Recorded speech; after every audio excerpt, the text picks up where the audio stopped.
Price Lord. Hi friends, வாங்க சமையல் தெரிஞ்சுக்கலாம். ஹாய் ஃப்ரெண்ட்ஸ், எல்லாம் எப்படி இருக்கீங்க?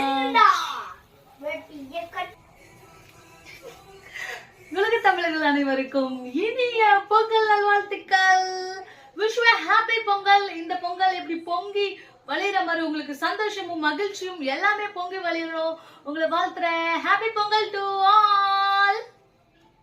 Have is my outfit? நல்லா இருக்கா சொல்லுங்க ஃப்ரெண்ட்ஸ். ஸோ ஃபர்ஸ்ட் டைம் பாவாடை சட்டை கட்டியிருக்கேன். ஸோ எப்படி இருக்குன்றது சொல்லுங்க. ஸோ பொங்கல் மெனு பார்த்தலாம். சக்கரை பொங்கல், வெண்பொங்கல், அப்புறம் ஒயிட் ரைஸ், இது காய்கறி போட்டு சாம்பார், வெள்ளை சாம்பார், அதோட எல்லா காய்கறியும் சேர்ந்த காய்கறி குருமா அண்டு வாழைக்காய் வறுவல். ஸோ வாங்க சாப்பிடலாம். உங்கள் வீட்லேயும் என்ன செஞ்சீங்க அப்படின்னு கமெண்ட் செக்ஷனில் சொல்லுங்கள். இந்த பொங்கல் தை பிறந்தா வழி பிறக்கும். உங்கள்